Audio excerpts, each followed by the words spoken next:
पंचमाक्षर देखिए ऐसे लिखिए आप लोग, पंचमाक्षर, ये असली पंचमाक्षर है। पंचमाक्षर ऐसे लिखना है, लिखिए पंचमाक्षर ऐसे, दोनों पंचमाक्षर। अब सवाल ये उठता है कि दोनों में सही कौन है, तो दोनों सही है, ठीक है। पहले पंचमाक्षर जो नीचे वाला लिखा गया वैसे ही लिखा जाता था।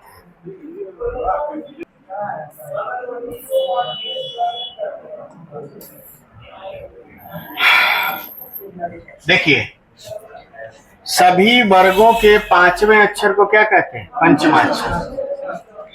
सभी वर्गों के, अभी नहीं लिखिए, अभी जब बोलेंगे तब लिखिएगा आप। पांचवें अक्षर को हम लोग क्या कहते हैं? पंचमाक्षर कहते हैं।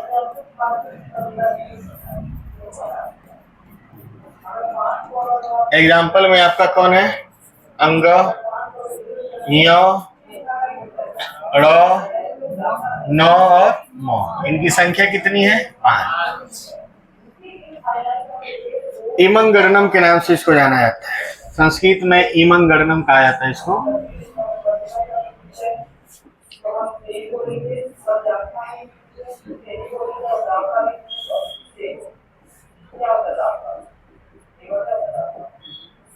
इमं गणनम, य, म, अंग, ड़, न, इसको नहीं गिना जाता है।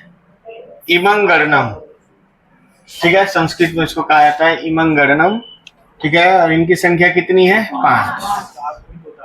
इमं गणनम का मतलब कोई अर्थ नहीं, बस वो 5 अक्षर। संस्कृत में ऐसे नहीं है, संस्कृत में ऐसे आपको बता दें, आपको नहीं बताया है तो देखिए, आयुड़, रीलरिक, एओंग, एओंग, आयुच,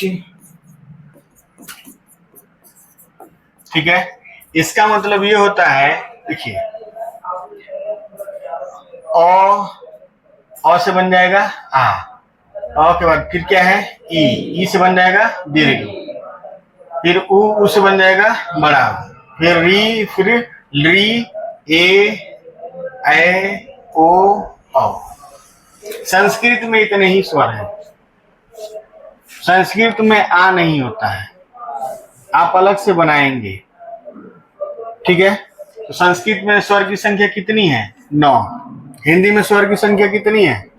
11 है। बस आ बढ़ जाता है, नहीं, आ बढ़ जाता है, दीर्घ ई बढ़ता है, दीर्घ उ बढ़ता है, अलरी हट जाता है। ये संस्कृत के स्वर है।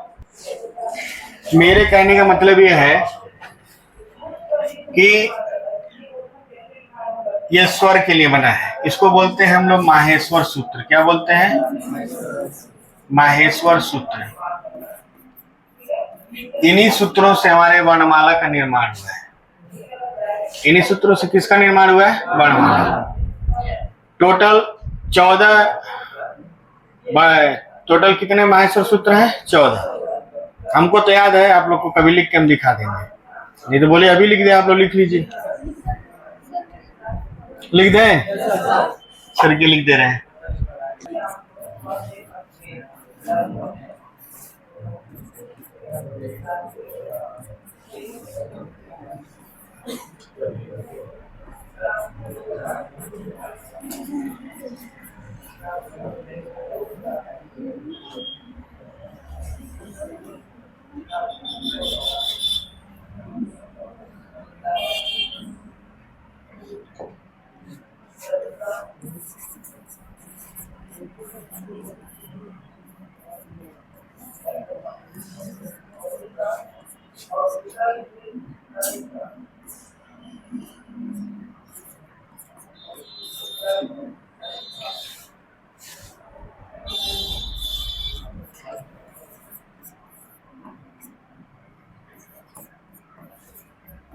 अंतिम अक्षर को नहीं लिया जाता, बस पढ़ा जाता है, लेकिन इसको शामिल नहीं किया जाता है।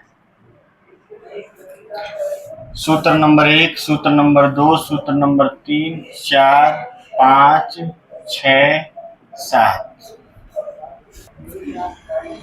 हाँ,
कहीं किनारे लिख लीजिएगा।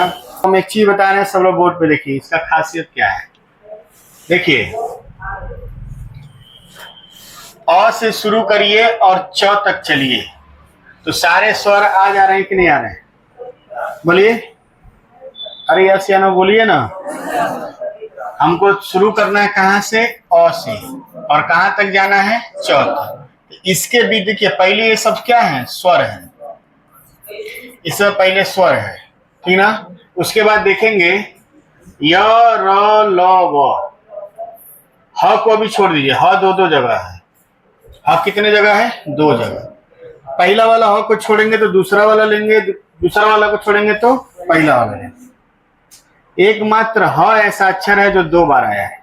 आधा वाला अक्षर नहीं गिनेंगे, ठीक ना। उधर वाला देखेंगे, ह अक्षर ऐसा जो कितनी बार है? 2 बार। तो बाद वाला लेंगे तो ज्यादा सही रहेगा, ठीक ना।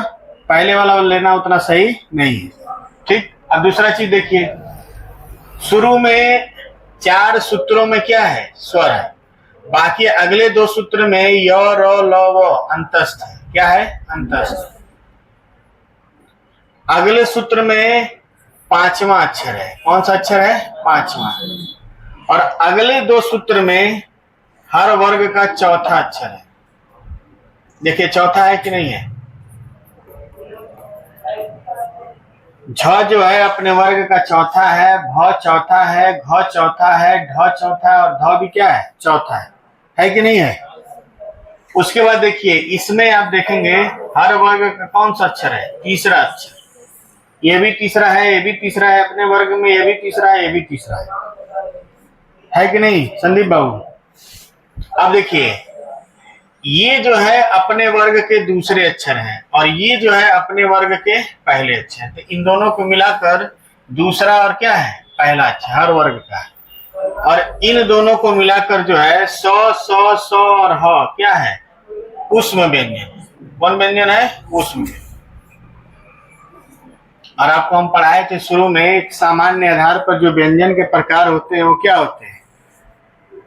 पहले तो होते हैं स्पर्श व्यंजन, तो ये स्पर्श हो गए, पहला, दूसरा, तीसरा और 5वां तक।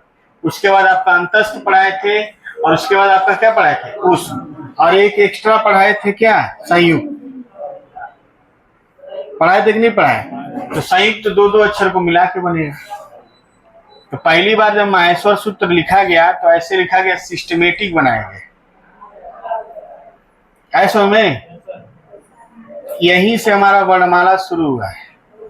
इसी में एक अक्षर है इमंगणनम, ये किस अक्षर को बताता है? पंचमाक्षर। यही आप लोग पूछना चाह रहे थे। अब समझ में आ गया ना इमंगणनम कहां से आया है? कोई दिक्कत? इसका आपको कोई काम नहीं है, इसका कोई काम नहीं। लेकिन जो बीए में संस्कृत पढ़ते हैं उनके लिए कम से कम 5-10 नंबर का क्वेश्चन है ये। बीए में जो संस्कृत पढ़ते हैं, नहीं पढ़ते तो कोई बात नहीं। पंचमाक्षर देख के पढ़ा जाए। पंचमाक्षर जब हम लोग पढ़ रहे थे, वर्ग के 5वें अक्षर को हम लोग क्या बोलते हैं? पंचमाक्षर। अंग है, य है, ड है, न है और म है, ये 5वें अक्षर है। ठीक है। अब जैसे प्रत्येक वर्ग के 5वें अक्षर को पंचमाक्षर कहते हैं, इसमें कोई डाउट नहीं है। देखिए, श्याम सुंदर दास, कई लोग सुने होंगे, श्याम सुंदर दास लेखक थे। श्याम सुंदर दास के अनुसार लिख सकते हैं, लिख सकते हैं। अनुस्वार का मतलब समझते हैं? जैसे मान लीजिए हम लिखे हैं ऐसे, ये 5वां अक्षर यो है कि नहीं है? यो 5वां अक्षर है कि नहीं? तो इस यो को बदल दीजिए आप किसमें? अनुस्वार का मतलब होता है ये बिंदी, हम क्या लिख देंगे? पंचमाक्षर। अब एक और एग्जांपल ले रहे हैं, आप समझेंगे। जैसे मान लीजिए हम लिखे हैं गंगा, क्या लिखे हैं इसको? गंगा। गंगा में इस अंग जो है 5वां अक्षर है। देखिए एक चीज और आपको समझा रहे हैं, जैसे च है तो अपना 5वां अक्षर लेगा य, और यहाँ ग है तो अपना 5वां अक्षर क्या लेगा? अंग। अपना 5वां अक्षर लेते हैं सब। ये गंगा बदलेगा कैसे? गंगा। अलंकार लोग लिखते हैं अलंकार, अलंकार।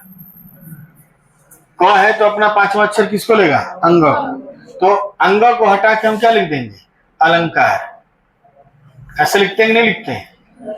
तो बाबू श्याम सुंदर दास का देन है कि हम लोग ऐसे लिखते हैं। मैं तो पहले कैसे लिखा जाता था? ऐसे लिखा। अब देखिए, मान लीजिए हम लिखे सुंदर, द का 5वां अक्षर क्या है? न होता है।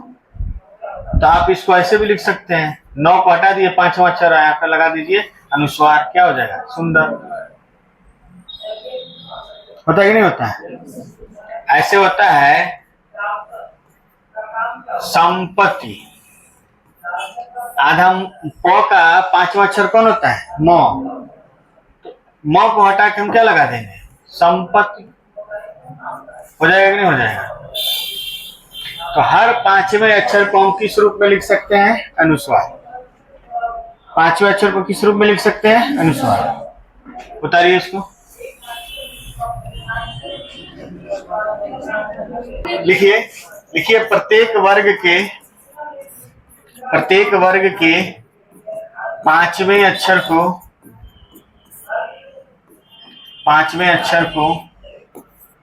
पंचमाक्षर कहते हैं। पंचमाक्षर कहते हैं।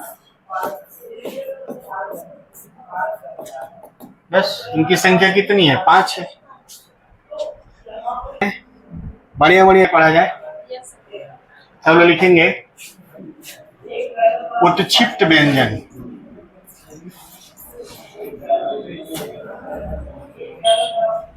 अभी देखिए, हम आपको एक चीज बताना भूल गए हैं।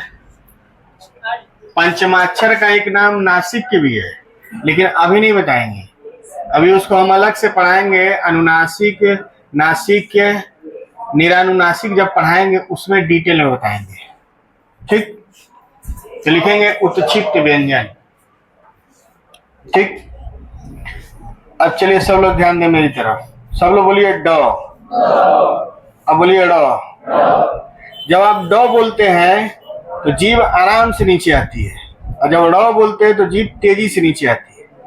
बोलिए डो, अब बोलिए डो, हो रहा कि नहीं अंतर? तो उत्क्षिप्त का मतलब होता है तेजी से नीचे की ओर पटकना। उत्क्षिप्त का मतलब क्या होता है? तेजी से नीचे की ओर पटकना। ऐसे व्यंजन जिनके उच्चारण में जीभ मूर्धा को स्पर्श करके और तेजी से नीचे पटकी जाती है उसको बोलते हैं उत्क्षिप्त व्यंजन। जैसे ड़ और ढ़। है समझ में? समझ में आ रहा है कि नहीं सबको? देखिए, उत्क्षिप्त का अर्थ है, उत्क्षिप्त का अर्थ है तेजी से नीचे की ओर पटकना।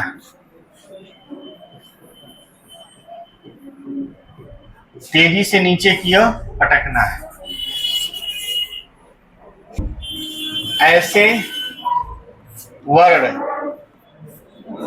ऐसे वर्ड जिनके उच्चारण में जीभ मूर्धा को स्पर्श करने के बाद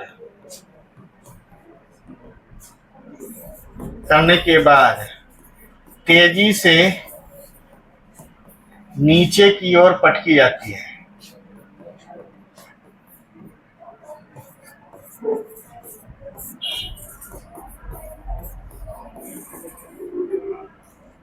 तेजी से नीचे की ओर पटकी जाती है। बोर्ड पे लिखे हैं, बात नहीं। इसका एकदम उदाहरण क्या है? उदाहरण में आपको क्या मिलेगा? ड़ और ड़ और क्या है? ड़ है। इनकी संख्या कितनी है? 2। अब सब लोग ध्यान से देखेंगे बोर्ड पे। इसका नाम उत्क्षिप्त व्यंजन है। इसका कई नाम है। एक नाम इसका हम क्या बताए हैं? उत्क्षिप्त व्यंजन। क्या नाम बताए? उत्क्षिप्त। एक इसका नाम है ताड़न जात। क्या नाम है इसका? ताड़न जात। एक इसका नाम है द्विज व्यंजन। क्या नाम है? द्विज व्यंजन। एक इसका नाम है संकर वर्ण। क्या नाम है? संकर। एक इसका नाम है उत्सृप्य व्यंजन। ठीक है।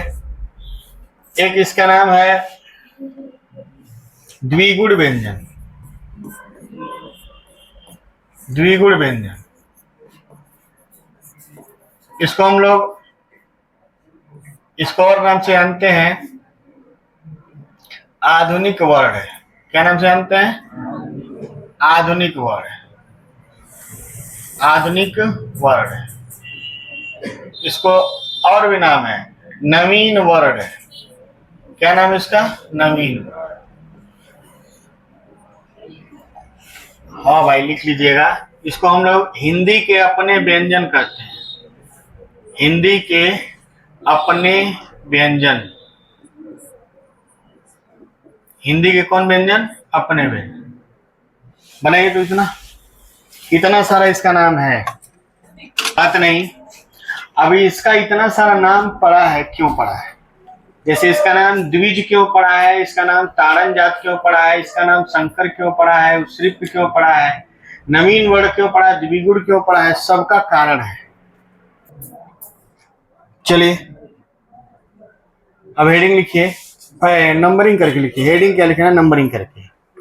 सबसे पहले लिखते हैं ताड़न जात। पहला नंबर पे लिखिए। पहले नंबर पे लिखिए ताड़न जात का अर्थ होता है, ताड़न जात का अर्थ होता है पीटना या पटकना। ताड़न जात का अर्थ होता है पीटना या पटकना। बचपन में आप लोग पढ़े होंगे, ढोल गवार शूद्र पशु नारी सकल ताड़ना के अधिकारी।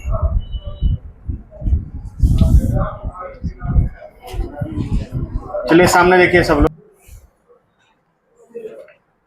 ताड़न जात का मतलब होता है पटकना या पीटना। पटकना या पीटना। तो जब भी हम ड़ और ढ का उच्चारण करते हैं तो जीभ को तेजी से पटकते हैं या पीटते हैं, इसलिए इसका नाम क्या है? ताड़न जात। लिखिए एक लाइन। ड़, हाँ, ताड़न जात का अर्थ होता है पटकना या पीटना। ताड़न जात का अर्थ है पटकना या पीटना। जब ड़ और ड़ का उच्चारण होता है, ड़ और ढ़ का उच्चारण होता है, ड़ और ढ़ का उच्चारण होता है, तो जीभ को मूर्धा में स्पर्श कराकर, जीभ को मूर्धा में स्पर्श कराकर तेजी से नीचे की ओर पटका जाता है, कराकर तेजी से नीचे की ओर पटका जाता है। जीभ को मूर्धा में स्पर्श कराकर तेजी से नीचे की ओर पटका जाता है। जो लोग, तो इसका नाम ताड़न जात क्यों है, समझ में आया कि नहीं आया? चलिए दूसरा नंबर पे लिखिए। दूसरे नंबर पे लिखेंगे, क्या लिखा है? द्विज। चलिए लिखिए द्विज वर्ड। द्विज, द्विज वर्ड लिखिए। द्विज का अर्थ है 2 बार जन्म लेना।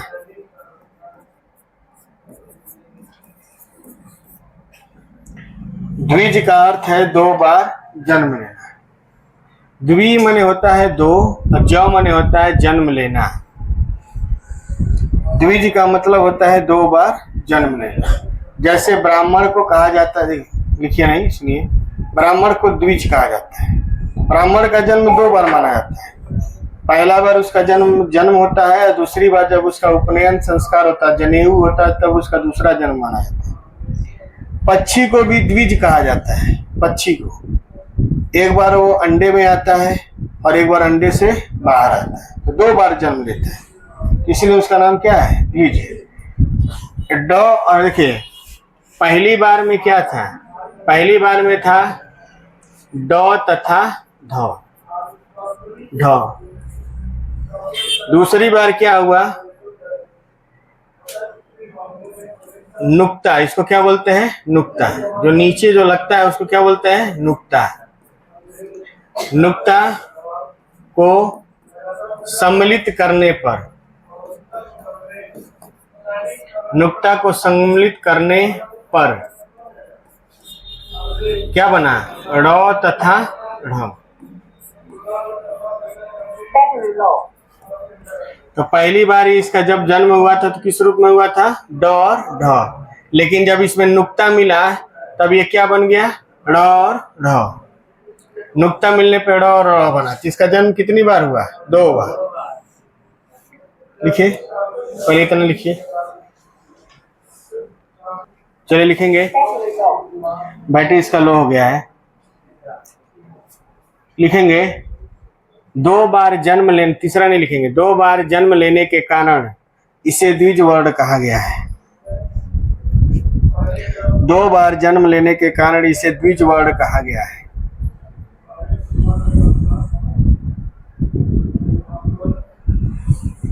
ऐसे ही शांति बनाए रखा करिए आप लोग। अच्छा आते हैं बढ़िया पढ़ना तब।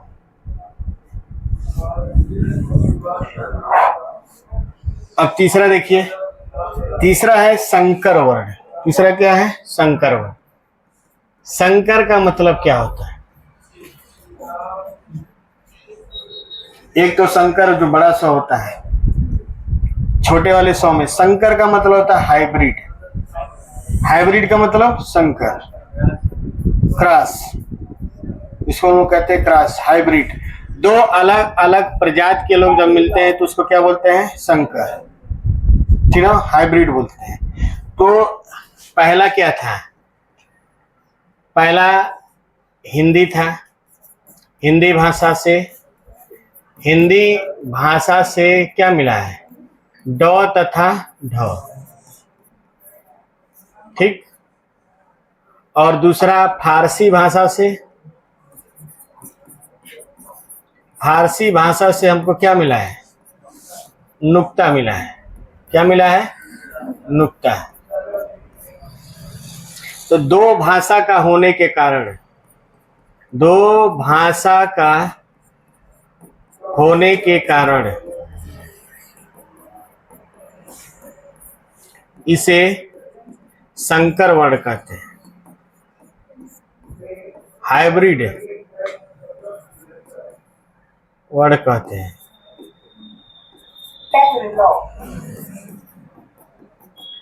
दो भाषा का है इसलिए इसको क्या बोलते हैं, संकर वर्ण। संकर का मतलब दो अलग अलग भाषा से मिलकर बना। उतारिए इसको।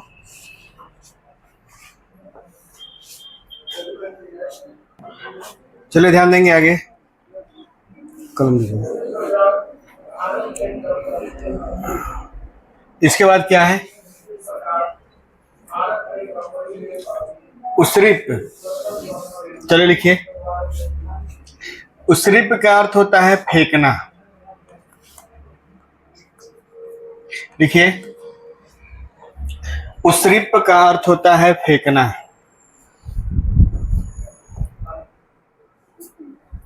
उस्रिप का अर्थ होता है फेंकना। ड़ और ढ़ के उच्चारण के समय, ड़ और ढ़ के उच्चारण के समय, ड़ और ढ़ के उच्चारण के समय, ड़ और ढ़ के उच्चारण के समय जीभ को तेजी से नीचे की ओर फेंका जाता है। जीभ को तेजी से नीचे की ओर फेंका जाता है। उस्रिप का अर्थ होता है फेंकना। ड़ और ढ़ के उच्चारण में जीभ को, ड़ और ढ़ के उच्चारण में जीभ को तेजी से नीचे की ओर फेंका जाता है। ठीक है, उस्रिप अभी तक पूछा नहीं गया है कभी भी। आगे लिखेंगे द्विगुण व्यंजन। द्विगुण व्यंजन। द्विगुण का मतलब क्या हुआ, द्विगुण का मतलब दो गुण। कौन सा गुण, तो पहला आ जाएगा हिंदी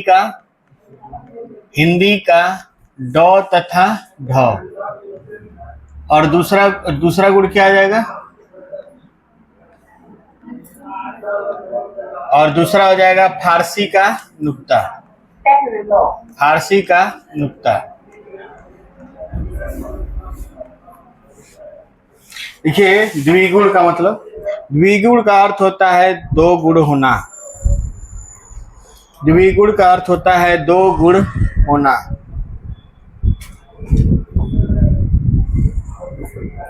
पहला हिंदी का ड तथा ढ, दूसरा फारसी का नुक्ता। हिंदी का ड तथा ढ, फारसी का नुक्ता। इसलिए इसे द्विगुण व्यंजन कहते हैं।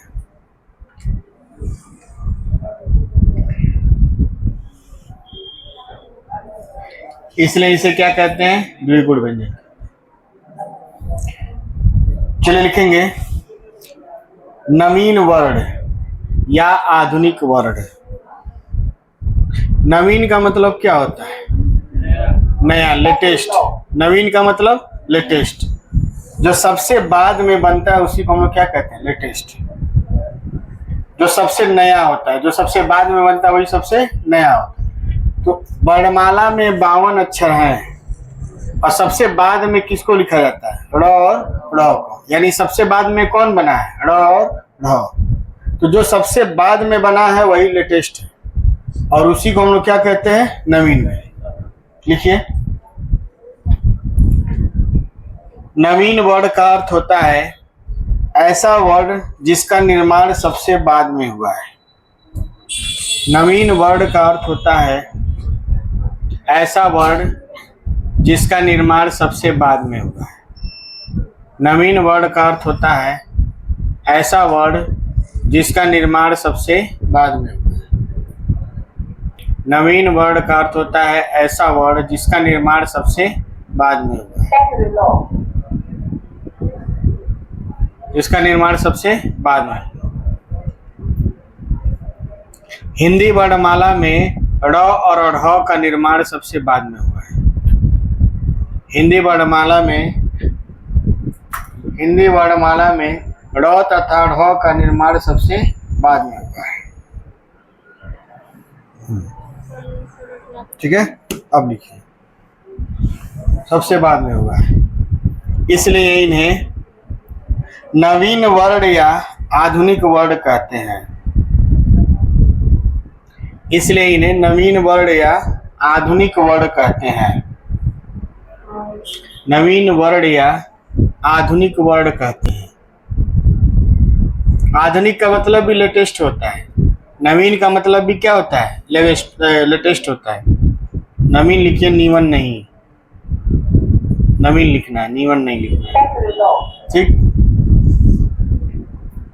तो नवीन का मतलब क्या है, आधुनिक, और आधुनिक और नवीन का मतलब जो सबसे बाद में बना है। ठीक, अब आपका ये हो गया, ये भी हो गया, ये भी हो गया, ये भी हो गया, ये भी हो गया, ये भी हो गया, ये भी हो गया, ये भी हो गया। हिंदी के अपने व्यंजन लिखेंगे, जब हिंदी के अपने व्यंजन में लिखिए, हेडिंग लिख लीजिए, हिंदी के अपने व्यंजन। जब ड़ तथा ढ का निर्माण हुआ, जब ड़ और ढ का निर्माण हुआ, तब हिंदी के ड तथा ढ से हुआ। जैसे देखिए, ड़ और ढ का निर्माण जब हुआ तो किससे बना, वो ड तथा ढ से। तो ये हिंदी के शब्द थे, हिंदी से बने होने के कारण इसको कहा गया हिंदी के अपने व्यंजन। बाकी लोग जो है वो किससे बने हैं, संस्कृत से। लिखेंगे, ड़ और ढ का निर्माण हुआ तब हिंदी के ड तथा ढ से हुआ, हिंदी के ड तथा ढ से हुआ। इसलिए इनको हिंदी के अपने व्यंजन कहते हैं। इसलिए इनको हिंदी के अपने व्यंजन कहते हैं। अब जाके आपका प्रयत्न के आधार पर व्यंजन खत्म हुआ है। तो प्रयत्न के आधार पर जो व्यंजन होते हैं वो कितने प्रकार के होते हैं, 8 प्रकार। पहला स्पर्श व्यंजन जो 20 होते हैं, दूसरा स्पर्श संघर्षी, तीसरा संघर्षी, चौथा क्या था, प्रकंपित, पार्श्विक, अर्धस्वर, पंचमाक्षर, और इसके बाद उत्क्षिप्त। उत्क्षिप्त के 7, 8, 9 नाम हैं, सबके बारे में आपको बता दिया गया है।